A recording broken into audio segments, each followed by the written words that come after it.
Et le prix littéraire du Ouzou, moi je trouve que c'est une très belle idée parce que ça salue le parcours d'une personnalité extraordinaire. Et moi, j'ai toujours été très attachée à ces trajectoires de vie, à l'idée, au fond, qu'on puisse saisir sa chance, transformer l'essai. Et dans le roman qui nous permet d'expérimenter de manière intime d'autres vies que la nôtre, eh bien, c'est particulièrement adapté pour rendre hommage à cette philosophie du Ouzou. Bien, la lauréate, d'abord, est une femme brillante, tant comme reporter, parce qu'elle a vécu dans des pays complexes. Elle a longtemps vécu en Iran. C'est une femme qui a été récompensée pour l'excellence de son journalisme. Et c'est aussi une excellente romancière. Et moi, j'ai été absolument conquise par Badjens, qui est donc le titre de ce roman, parce que il nous permet de comprendre vraiment ce qui se passe en Iran pour les femmes et que c'est en même temps un discours universel. Une toute jeune femme, elle a 16 ans, qui découvre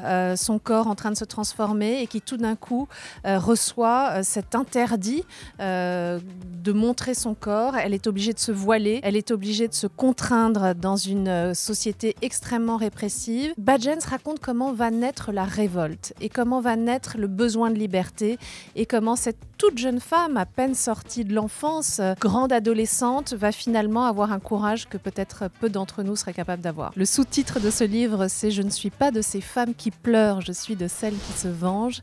Et je revisite complètement un grand texte de la littérature pour parler d'une héroïne que je trouve injustement traitée et à qui je veux rendre justice. J'ai tant d'écrivains préférés, ça c'est vraiment terrible parce qu'il y a les grands classiques qui moi m'ont forgé, ébloui dans mes livres. Je vais vers peut-être ce grand roman de fiction que j'ai adoré enfant.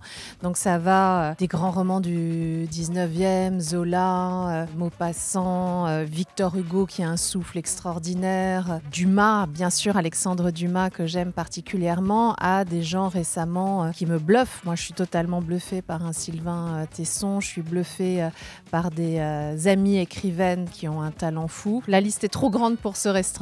Et puis pourquoi se restreindre au fond? Je pense que le regard sur les célébrités a changé parce qu'on cherche des célébrités, nous à point de vue, qui sont des personnalités inspirantes, qui ont des belles valeurs, qui un peu comme dans le Ouzou ont des trajectoires de vie qui les rendent exceptionnelles. Ça suffit pas d'être célèbre en fait pour être dans point de vue, il faut avoir quelque chose d'exceptionnel et c'est vrai qu'il y a eu beaucoup de personnalités abîmées, on va dire, ces derniers temps, soit par les révélations de MeToo, soit par des transformations de la société. Et nous, notre travail, c'est d'aller chercher les nouvelles personnes qui sont susceptibles d'être admirables et que nous avons envie d'admirer.